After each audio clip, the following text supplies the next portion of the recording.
خلق الإنسان علمه البيان.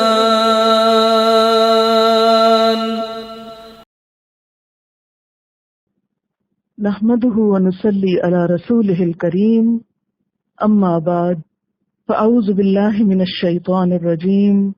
بسم الله الرحمن الرحيم. رب اشرح لي صدري ويسر لي أمري واحلل عقدة من لساني يفقهوا قولي.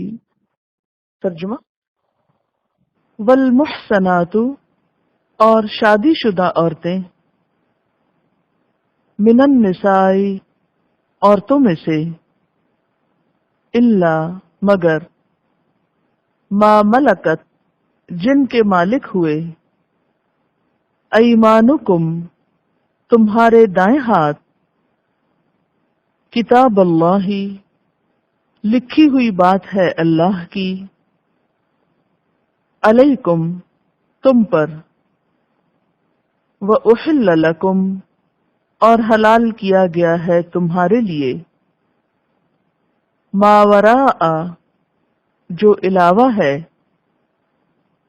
ذالکم، ان کے، ان کے، تبتغوا، تم حاصل کرو، تلاش کرو، بِأَمْوَالِكُمْ، اپنے مالوں کے ساتھ، محسنین، پاک دامن بنتے ہوئے، غیر مصافحین، نہ بدکاری کرنے والے، فمستمتعتم، تو جو فائدہ اٹھایا تم نے، بہی، ساتھ اس کے، منہن، ان عورتوں سے، فآتوہن، تو دے دو ان کو، اجورہن، مہر ان کے، فریضۃً، بطور فرض،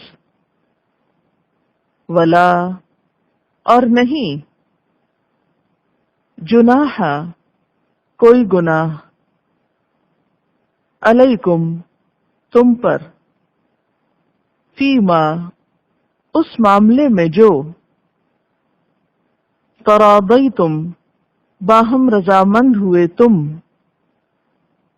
بہی، ساتھ اس کے، من بعد الفریضۃ، مہر کے بعد،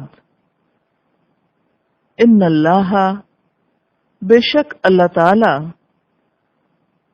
کانا، ہے، علیمن، علم والا، حکیمن، حکمت والا.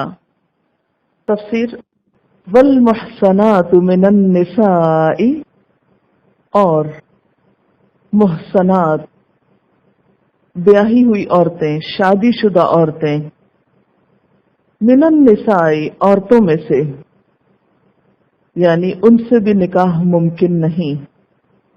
ایسی عورت جو پہلے سے شادی شدہ ہو، اس سے نکاح نہیں کیا جا سکتا. الا، مگر، ما ملکت ایمانکم، جن کے مالک ہوئے تمہارے دائیں ہاتھ، یعنی جو تمہارے دائیں ہاتھ کی ملکیت میں ہیں. مراد ہیں لونڈیاں. کون سی لونڈیاں؟ جو میدان جنگ میں جہاد کے بعد مسلمانوں کے ہاتھ آئیں اور جنہیں شریعت کے طے شدہ اصولوں کے مطابق کسی کی ملکیت میں دیا جائے. ایسی عورت اگر پہلے سے شادی شدہ بھی ہو تو قید ہونے کے بعد اس کا پچھلا نکاح خود بخود ختم ہو جاتا ہے اور ان سے ایک مسلمان تمتع کر سکتا ہے. عام حکم کیا ہے کہ اگر ایک عورت پہلے سے شادی شدہ ہے تو اس سے کوئی اور شادی نہیں کر سکتا، یعنی شادی پر شادی یا نکاح پر نکاح نہیں کیا جا سکتا، لیکن ایک عورت اگر پہلے سے شادی شدہ ہے، غیر مسلم ہے، جنگ میں ہاتھ آئی ہے، تو وہ عورت اگرچہ شادی شدہ ہو پھر بھی اس سے تمتع ہو سکتا ہے۔ اس آیت کا شان نزول یہ ہے کہ ایک جنگ ہوئی تھی بنو غطفان کے قبیلے کے ساتھ، جس کا نام تھا غزوہ اوطاس، الف واو توئے الف اور سین، اوطاس۔ غزوہ اوطاس 8 ہجری میں ہوا، جس میں دشمنوں کی کچھ عورتیں قید ہو کر آئیں۔ ان عورتوں کے شوہر بھی زندہ تھے۔ جنگ میں یہ پکڑی ہوئی عورتیں، ان کی حیثیت کیا تھی، پوزیشن کیا تھی، اس کو واضح کیا گیا۔ اسلام میں غلامی کوئی باقاعدہ ادارہ نہیں، اور نہ ہی غلامی کا کہیں سبق دیا گیا۔ یہ اسلام کے نظام کا کوئی حصہ نہیں، کوئی لازم جز نہیں۔ لونڈی یا غلام رکھنا نہ فرائض میں سے ہے، نہ واجبات میں سے، نہ سنت ہے، نہ نفل ہے۔ دوسری بات یہ کہ جس وقت قرآن پاک نازل ہوا، نبی صلی اللہ علیہ وسلم کی بعثت ہوئی، تو معاشرے میں یہ ادارہ پہلے سے ہی موجود تھا۔ بہت سی چیزیں جو اصلاح طلب تھیں، انہی میں سے ایک چیز غلاموں کی اصلاح اور غلامی کے انسٹیٹیوشن کی اصلاح ضروری تھی۔ نبی صلی اللہ علیہ وسلم نے دیگر اصلاحات کے ساتھ ساتھ غلامی کی بھی اصلاح فرمائی۔ سب سے پہلی اصلاح یہ کہ یہ بات بار بار دہرائی گئی کہ یہ لونڈی غلام تمہارے ہی بھائی بند ہیں۔ یہ صرف ایک ریلیشن شپ ہے جو دنیا میں تمہارے اور ان کے درمیان قائم ہو گیا، جیسے ایک امپلائر اور امپلائی کا ریلیشن شپ ہوتا ہے، لیکن بحیثیت انسان سب برابر ہیں۔ اگر کوئی آقا ہے یا غلام ہے تو بھی اس تعلق کے باوجود بحیثیت انسان وہ برابر ہیں۔ نبی صلی اللہ علیہ وسلم نے یہ بھی فرمایا کہ جو کچھ تم خود کھاتے ہو اپنے غلاموں کو وہی کچھ کھلاؤ، جو خود پہنتے ہو وہی ان کو پہناؤ، ان کے ساتھ محبت، شفقت اور حسن سلوک رکھو۔ ایک طرف تو یہ اخلاقی تعلیمات دی گئی، تالیف قلب کی گئی، گرے ہوئے، دبے ہوئے، پسے ہوئے لوگوں کو اٹھایا گیا، انہیں آزاد انسانوں کے برابر لانے کی کوشش کی گئی۔ اس بات کی گواہی مختلف غیر مسلم، نان مسلم اسکالرز بھی دیتے ہیں۔ مثلا H.G. ویلز، جو حضور صلی اللہ علیہ وسلم سے بہت دشمنی بھی رکھتا ہے، کہتا ہے کہ محمد صلی اللہ علیہ وسلم نے یہ پروگرام واقعتاً روح بعمل لا کے دکھایا، یعنی صرف تقریریں نہیں کی، باتیں نہیں کی، بلکہ حقیقت میں اس کی اصلاح فرمائی۔ تیسری بات یہ کہ اسلام نے غلاموں کی آزادی کا ایک راستہ کھول دیا۔ چنانچہ قرآن حکیم میں مکاتبت کا حکم آتا ہے۔ مکاتبت کیا ہے؟ کہ اگر کوئی غلام اپنے آقا سے یہ معاہدہ کر لے کہ میں اتنی رقم اپنی آزادی کی قیمت کے طور پر دوں گا، تو اس آقا کو از روئے شریعت پابند کیا گیا کہ وہ اس غلام کے ساتھ یہ معاہدہ کرے۔ آگے آپ پڑھیں گے اس پر انشاءاللہ سورۃ النور میں۔ اب وہ غلام اپنی محنت سے کمائی ہوئی رقم اپنے آقا کو دے کر اپنی آزادی خرید سکتا ہے۔ اسی طرح مالکوں کو بھی یہ کہا گیا کہ تم غلاموں کو آزادی خریدنے میں مدد دو اور اپنے مال میں سے ان کو دو تاکہ وہ اپنی آزادی خرید سکیں۔ پھر اسی طرح آیت البر میں بھی آپ کیا پڑھ چکے ہیں غلاموں کی آزادی کے بارے میں۔ سورۃ التوبہ میں آیت 60 میں زکوٰۃ کے مستحقین میں گردنیں چھڑانے میں بھی زکوٰۃ استعمال کرنے کا حکم دیا گیا، یعنی زکوٰۃ کے 8 مستحق میں سے ایک مستحق کون ہے؟ غلام، کہ جن کی آزادی کے لیے زکوٰۃ تک دی جائے۔ پھر اسی طرح مختلف گناہوں کے کفارے کے طور پر غلاموں کو آزاد کرنے کا حکم دیا گیا۔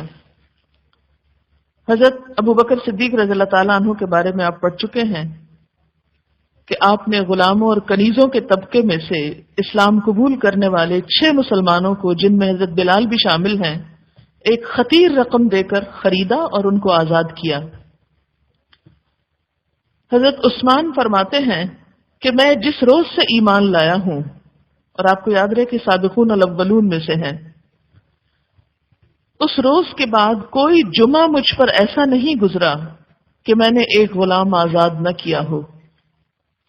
اگر اتفاقاً کسی جمعے کو میرے لیے آزاد کرنا ممکن نہ ہوا تو اگلی مرتبہ 2 غلام آزاد کیے۔ تیسری بات یہ کہ اسلام نے اس بات کو کبیرہ گناہ شمار کیا کہ کسی آزاد انسان کو پکڑ کر بے وجہ غلام بنا لیا جائے۔ صرف ان لوگوں کو غلام اور لونڈی بنایا گیا جو خالصتاً قتال فی سبیل اللہ کے نتیجے میں محاذ جنگ پر گرفتار ہوں، آگے پیچھے نہیں، جنگ کے میدان میں گرفتار ہوں، اور پھر ان کو کبھی فدیہ لے کر، کبھی بطور احسان، کبھی مسلمانوں کے تبادلے میں رہا کیا گیا، اور اگر ان میں سے کوئی بھی صورت قابل عمل نہ ہوئی تو ان کو مسلمان معاشرے میں تقسیم کر دیا گیا۔ تو یہاں پر جو الا ما ملکت ایمانکم ہے، تو یہ کیسے مالک بن گئے ان کے؟ نمبر 1 کہ ہو سکتا ہے کہ یہ اس جنگ میں شریک ہوں جس کے نتیجے میں دشمن عورتیں پکڑی ہوئی ہاتھ آ گئیں، تو یہ ان پر تقسیم ہوئیں۔ یا دوسری صورت یہ کہ انہوں نے ان کو یعنی کسی اور دوسرے انسان سے خرید لیا ہو۔ پہلے نقطے سمجھ میں آ گئے کہ اسلام میں غلامی ہے کیا حقیقت میں؟ نہ فرض ہے، نہ سنت ہے، نہ نفل ہے، بلکہ الٹا کبیرہ گناہ ہے کہ کسی کو آپ بے وجہ پکڑ لیں اور غلام بنا لیں۔ منع کیا گیا، انسانوں کی خرید و فروخت حرام قرار دی گئی ہے، اور اسی طرح ان کو آزاد کرنے میں، ان کی گردنیں چھڑانے میں زکوٰۃ استعمال کرنے کا حکم ہے، اور اس کا بہت اجر اور ثواب بتایا گیا کہ اگر کوئی شخص ایک غلام کو آزاد کرتا ہے تو اس کے ہر عضو کے بدلے اس شخص کی جان جہنم سے آزاد ہوتی۔ مثلا اگر ایک شخص کو آزاد کرانا ہے اور 2-3 لوگ مل کر کراتے ہیں تو جو جس کے حصے میں جتنا آیا اس نے اتنا اپنا حصہ جہنم سے آزاد کرا لیا۔ بلکہ روایات میں آتا ہے ہاتھ کے بدلے ہاتھ، سر کے بدلے سر۔ تو غلاموں کو آزاد کرنا ایک بہت اعلیٰ ترین درجے کی نیکی قرار پائی، اور اس میں میں نے 2-3 مثالیں دی، اور یہ اتنی نہیں بے شمار مثالیں، ہزاروں کی تعداد میں بعض لوگوں نے غلام آزاد کیے، اور پھر ان کے ساتھ ایکولی سلوک کرنے کا حکم دیا گیا۔ نبی صلی اللہ علیہ وسلم اپنے آخری لمحوں پہ دنیا سے رخصت ہوتے ہوئے عورتوں اور غلاموں کے بارے میں حکم دے رہے تھے، نصیحت کر رہے تھے کہ تمہاری عورتیں اور تمہارے لونڈی غلام، ان کے ساتھ حسن سلوک کرنا۔ آپ نے اس ادارے کی نہ کوئی ابتدا کی اور نہ ہی اسے کوئی واجبات میں قرار دیا، بلکہ پہلے سے ایک چیز موجود تھی، اس کی اصلاح کی۔ اور پھر یہ جو عورتیں میدان جنگ میں ہاتھ آئیں، اور جیسا کہ میں نے ذکر کیا کہ غزوہ اوتاس میں پہلی مرتبہ عورتیں بھی پکڑی گئیں، تب آپ دیکھیں کہ اگر ایک عورت میدان جنگ میں آتی ہے اور وہ مسلمانوں کو نقصان پہنچانے کی غرض سے، خواہ وہ کوئی بھی طریقہ ہو، تو کیا مسلمانوں کو چاہیے کہ وہ مار کھاتے رہیں ان سے اور کہیں کہ نہیں نہیں، چونکہ ہم بہت ہی زبردست ہیومن رائٹس پر بلیو رکھتے ہیں، لہذا تم چاہے ہم کو مارو، ہم نہیں پکڑیں گے تم کو؟ ایسے کرنا چاہیے؟ کیا ہیومن رائٹس کا مطلب یہ ہے کہ مار کھاؤ، نقصان اٹھاؤ. اسلام نے ہمیں یہ سبق نہیں دیا کہ کوئی تم کو مار رہا ہے تو سر نیچے کر کے مار کھانا شروع کر دو. نہیں، اس کا ہاتھ پکڑو، روکو. یہ بھی نہیں کہا کہ اگر کوئی ایک مار رہا ہے تو دو مارو، دو بھی نہیں مارنے، اور مار کھانی بھی نہیں. ظلم کو روکنا ہے. تو اگر دشمن اپنی فوج میں عورتیں بھر کے لے آیا ہے اور وہ آپ کے کاز کو نقصان پہنچا رہے ہیں، تو جنگ میں اگر مردوں کے ساتھ عورتیں بھی پکڑی جائیں تو پھر کیا کیا جائے ان عورتوں کا یا مردوں کا؟ قرآن پاک میں آگے آتا ہے شاید سورۃ محمد میں کہ اما منن و اما فدا. معنی اس کا یہ ہے کہ خواہ ان پہ احسان کرو، ہاتھ آ جائے، جنگ بند ہو جائے، چھوڑنا چھوڑ دو، و اما فدا، چاہو تو فدیہ لے لو، جیسا کہ جنگ بدر میں ہوا. اور فدیے میں مال بھی ہو سکتا ہے، اور جیسا کہ آپ صلی اللہ علیہ وسلم نے فرمایا ہمارے بچوں کو پڑھا دو، تعلیم بھی ہو سکتی، کوئی بھی چیز ہو سکتی. تیسری چیز کون سی؟ نمبر 1 من کا مطلب احسان کرو، ایسے ہی چھوڑ دو. سمجھو کہ نہیں کوئی نقصان ہو تو چھوڑ دو. غلام آزاد کرنے کی بہت تاکید کی گئی. اگر نہیں تو فدیہ لے کے چھوڑ دو، ان کو آزاد کر دو، کچھ مال اس کے بدلے میں لے کر اپنے مسلمانوں کو بانٹ دو. اگر وہ صورت بھی نہیں، تیسری صورت کیا ہے؟ یہ نہیں کہا گیا کہ ان کو جیلوں میں بند کر کے رکھو، یہ ہیومن رائٹس کے خلاف ہے ان کو جیلوں میں بند کرنا. اب کیا ہے، اپنے قیدیوں کا تبادلہ بھی کیا جا سکتا ہے کہ ہو سکتا ہے کہ اپنی کچھ مسلمان عورتیں یا مرد ادھر پکڑ کے جا چکے ہوں. اب کیا کرو، ان کو دے کر اپنے بچے چھڑا لو، اپنی عورتیں چھڑا لو. اچھا نہیں، ایسی بھی کوئی صورت نہیں، کوئی اپنے بچے عورتیں نہیں پکڑے ہوئے، لیکن کچھ لینڈز دشمن کے قبضے میں چلی گئی ہیں. اب کیا کر سکتے ہو، ان غلاموں کو چھوڑ کر اپنی لینڈ چھڑا لو، تبادلہ کر لو. اگر ایسی بھی کوئی صورت نہیں تو جیل میں مت بند کرو، ان کو انسانی حقوق دو، ان کو گھروں میں لاؤ. اور پھر گھر میں لانے کے بعد مرد تو مزدوری کر سکتا، مشقت کر سکتا ہے، کام کر سکتا ہے، لیکن ایک عورت، کیا اسے بہن بنا کے رکھا جائے، ماں بنا کے رکھا جائے؟ کون سی صورت احسن ہے؟ ایک طرح سے بیوی کی حیثیت میں، کیونکہ اس کی ضرورت صرف کھانا پینا نہیں، وہ انسان ہے، ایک اور ضرورت بھی ہے اس کے ساتھ. یہ اصل میں اسے بیسک ہیومن رائٹس دیے جا رہے ہیں. لیکن اگر اس کو بالکل بیوی کے درجے پہ لایا جائے تو بیوی کی حق تلفی ہے کہ یہ مسلمان ہے، وہ کافر عورت ہے. لہذا اسے بیوی کی حیثیت سے نہیں، اس کا ایک الگ سٹیٹس رکھا گیا، اور وہ کیا ہے؟ لونڈی. بیوی ایک آزاد عورت ہے، وہ ایک غلام عورت ہے. بیوی مسلمان عورت ہے، وہ ایک کافر عورت ہے. پھر یہ بھی نہیں ضروری کہ ہر شخص جس کو وہ حکومت نے تقسیم کر دی وہ ضرور اپنے ہی گھر رکھے. وہ چاہے تو لاتے ہی آزاد کر دے، وہ چاہے تو غلام اپنا رکھے لیکن جسمانی تعلق نہ قائم کرے، اس کی شادی کہیں اور کر دے. چاہے تو اسے آزاد کر کے مسلمان کر کے اس سے شادی بھی کر لے، جیسے کہ حضور صلی اللہ علیہ وسلم نے حیی ابن اخطب کی بیٹی حضرت صفیہ کے ساتھ کیا، ان کو آزاد کیا اور ان سے نکاح کیا. تو یہ ایک حل ہے جو اسلام نے دیا ہے، یہ نہیں کہ اس سے آزادی لے کر عورتوں سے حرم بھر لیے جائیں اور یہ کہا جائے کہ چونکہ اسلام میں لونڈیاں رکھنے کی اجازت ہے، یا یہ کہ ہر گھر کی جو نوکر خاتون ہے اس کو لونڈی سمجھ لیا جائے اور اس سے جسمانی تعلق کو حلال کر لیا جائے. اس آیت کا یہ مطلب ہرگز نہیں. کتاب اللہ علیکم، قانون ہے اللہ کا تم پر. یہاں کتاب کا لفظ لکھی ہوئی چیز کے معنوں میں، یعنی فرض کے معنوں میں، قانون کے معنوں میں لیا جائے گا کہ یہ اللہ کا لکھا ہوا قانون ہے. اللہ تعالیٰ نے یہ بات ایسے ہی طے کر دی ہے. وَأُحِلَّ لَكُمْ اور حلال کر دی گئیں تمہارے لیے ما جو وراء سوائے ذالکم ان کے ہیں. ان کن کے؟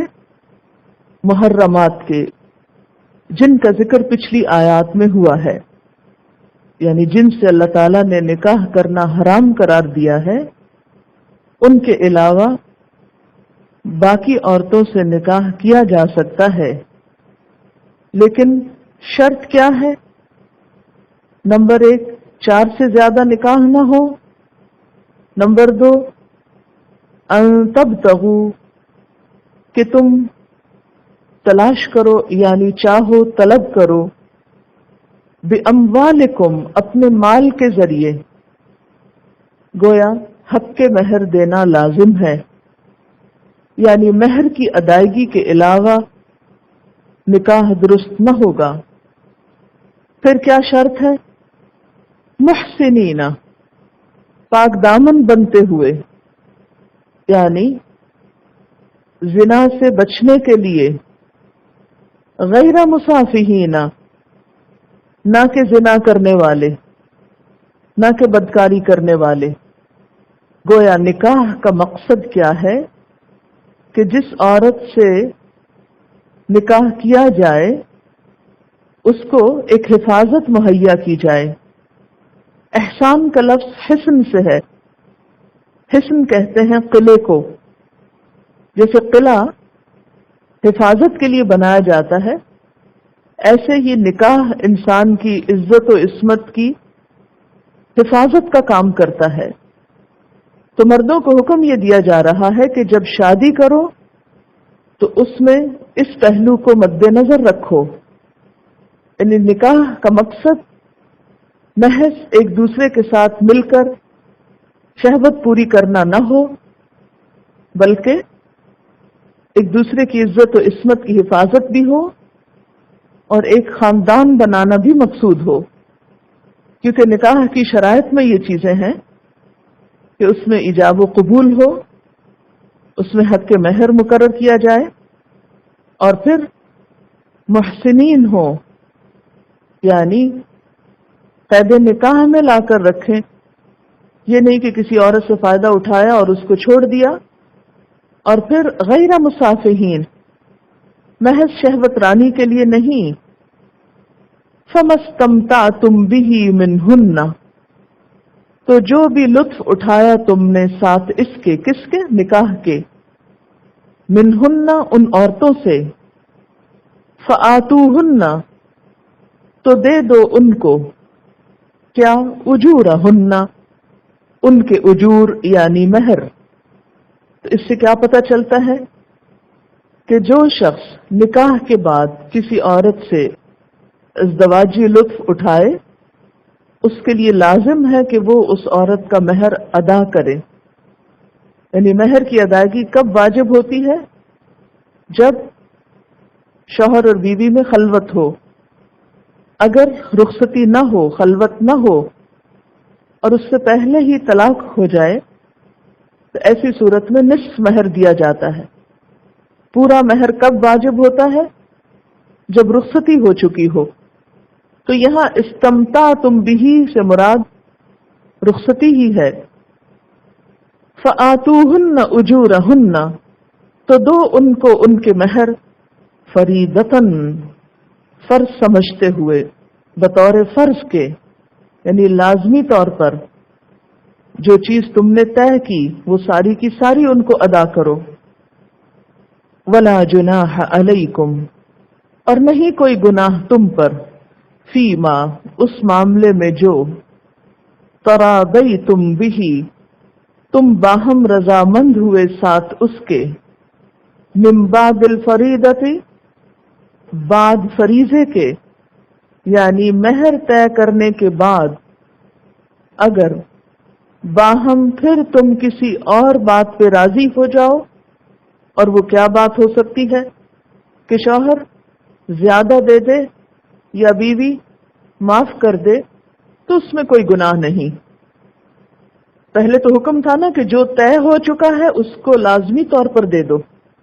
پھر کیا اس میں رخصت دی گئی کہ طے ہونے کے باوجود اگر بعد میں اس میں باہم رضامندی سے کچھ تبدیلی کرنا چاہو، اسے گھٹانا بڑھانا چاہو، یا اس کی قسم میں کوئی تبدیلی، مثلاً اگر ایک شخص نے اپنی بیوی کو ایک پلاٹ مہر میں دیا، شادی کے بعد وہ یہ کہتا ہے کہ تم پلاٹ کی قیمت لے لو، پلاٹ رہنے دو، اور عورت اس سے راضی ہو جاتی ہے تو ٹھیک ہے.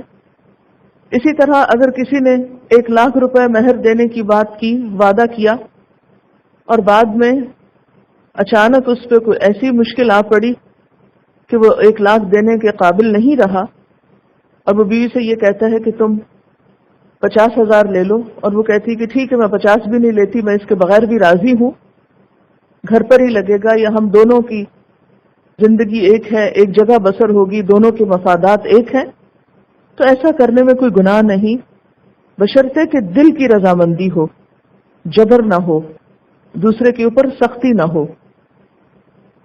ان اللہ کان علیما حکیما، بے شک اللہ تعالی علم والا ہے، حکمت والا ہے، اس لیے اپنے علم اور حکمت کی بنا پر وہ تم کو یہ سارے احکامات دے رہا ہے، یہ سارے قوانین تمہارے لیے مقرر کر رہا ہے. یہاں پر نکاح کی بنیادیں بتا دی گئیں کہ نکاح کیسے ہوگا، اور اس میں کیا کیا چیزیں اہم ہیں یا اس کے ارکان ہیں. ان ارکان کی طرف اس آیت میں بہت خوبصورتی کے ساتھ اشارہ ملتا ہے. تو یہاں یہ بتایا گیا کہ کیسے شادی کرو. نمبر 1، ان تبتغوا، تم تلاش کرو. شوہر کی ذمہ داری لڑکی تلاش کرے، لڑکی کی ذمہ داری نہیں کہ شوہر تلاش کرے. مغرب میں کیا ہوتا ہے، لڑکی بیچاری شوہر تلاش کر رہی ہے، مردوں کے پیچھے جا رہی ہے. فطری طریقہ کیا ہے، مردوں کو کہا گیا ایکسیپشنل کیسز میں اگر لڑکی کے پیرنٹس کی طرف سے کوئی پروپوزل جائے تو ایز سچ یہ نہیں کہ کوئی حرام کام ہے یا غلط کام ہے، ایسا کیا جا سکتا ہے. لیکن ایک فطری طریقہ کیا ہے کہ لڑکا پروپوز کرے، اس میں لڑکی کی ویلیو بڑھتی ہے. ویسے بھی لڑکا پروپوز کرے، تب تغو، تم تلاش کرو، ڈھونڈو، چاہو، اور پھر اس میں ایجاب اور قبول بھی آ جاتا ہے.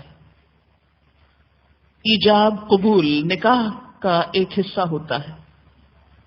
ایجاب قبول کا معنی کیا ہے کہ مثلا شادی کے موقع پر وہ جو لڑکے سے پوچھا جاتا ہے کہ اتنے مہر کے عوض فلاں شخص اپنی بیٹی کا نکاح تم سے کرتا ہے، کیا تم قبول کرتے ہو؟ یعنی جو نکاح پڑھنے والا ہوتا ہے نا، نکاح خان جو بیچ میں ہوتا ہے، وہ کہتا ہے کہ فلاں شخص کی بیٹی، اس لڑکی کا نام عموماً لیا جاتا ہے، بنت فلان کا نکاح اتنے مہر کے عوض تم سے کیا جاتا ہے، کیا تمہیں قبول ہے؟ تو جس وقت وہ کہتا ہے قبول ہے، اسی وقت طے ہو جاتی، وہ گرہ لگ جاتی. یعنی سوال ایک رسی ہے اور جواب دوسری، اب یہ دونوں بند گئی. یہی نکاح. یعنی نکاح کب ہوتا ہے، کیسے ہوتا ہے؟ ایجاب قبول میں ہوتا ہے. یعنی اس وقت اس سے عہد لیا جا رہا ہوتا ہے، مہر دو گے اتنا، اس لڑکی کی ذمہ داریاں پوری کرو گے. یہ پیچھے آپ نے پڑھا نا، وَأَخَذْنَ مِنْكُمْ مِيثَاقًا غَلِيظًا، وہ تم سے پکا وعدہ لے چکی ہیں. یہی تو وہ میثاق ہے، یہی تو وہ گرہ لگ رہی ہے کہ تم نے سب مجلس میں بیٹھ کے کہا تھا ہاں قبول ہے، ذمہ داری نبھاؤں گا. تو پہلی چیز پروپوزل لڑکے کی طرف سے پلس ایجاب قبول. دوسری چیز بِأَمْوَالِكُمْ، اپنے مالوں کے ساتھ مہر، حق کے مہر کی طرف اشارہ. اور پیچھے بھی آپ کو بتایا جا چکا ہے کہ مہر کے بغیر نکاح ہی نہیں، صفا ہے، زنا شمار ہے، کہ کوئی شخص نکاح کر لے اور کہ میں مہر دیتا ہی نہیں یا دوں گا ہی نہیں یا نیت ہی نہ رکھے. آپ صلی اللہ علیہ وسلم کے پاس ایک شخص آیا جس نے کہا کہ میری شادی فلاں سے کر دیجیے. تو آپ نے فرمایا مہر میں دینے کو کیا ہے تمہارے پاس؟ اس نے کہا کچھ نہیں. آپ نے فرمایا نہیں کچھ تو دینا ہوگا. آپ نے فرمایا مہر میں دینے کی تعلیم دوں گا. تو کہا ٹھیک ہے. پھر اسی طرح آپ صلی اللہ علیہ وسلم کو ایک عورت کے بارے میں پتا چلا کہ اس نے ایک جوڑا جوتے پر نکاح مان لیا ہے. تو آپ نے اس لڑکی کو بلا کر پوچھا کہ کیا تم راضی ہو؟ اس نے کہا ہاں. تو آپ نے فرمایا اگر تم راضی ہو تو ٹھیک ہے. اس سے کیا پتا چلتا ہے کہ مہر میں لڑکی کی رضامندی بھی ضروری ہے. صرف گارڈینز ہی خود طے نہ کر لیں، لڑکی سے بھی پوچھا جائے. وآخر دعوانا ان الحمد للہ رب العالمین. سبحانک اللہم وبحمدک اشہد ان لا الہ الا انت استغفرک واتوب الیک.